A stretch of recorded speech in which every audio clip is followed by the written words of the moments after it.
পুজোর ঘন্টার আওয়াজ পেলেই ঠাকুর ঘরে ঠাম্মা বসছে, ওখানে খেলছে, এক্ষুনি চলে আসবে। এই যে এই দিক দিয়ে কোথা দিয়ে যাবে বুঝতে পারছে না, ওইখানে জানলা দিয়ে ভাবছে দেখা যাবে। আসো আসো, এই যে আসো আসো আসো আসো আসো আসো, এইদিকে আসো আসো আসো আসো, এই যে ঠাকুর, আসো আসো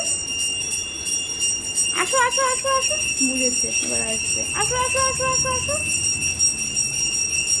আসো আসো আসো আসো, ওই যে ঠাকুর, ওই যে গোপাল দাদা, আসো আসো আসো আসো আসো, বুঝলো এবার যাবে, চলে এসছে চলে এসছে ঠিক চলে এসেছে।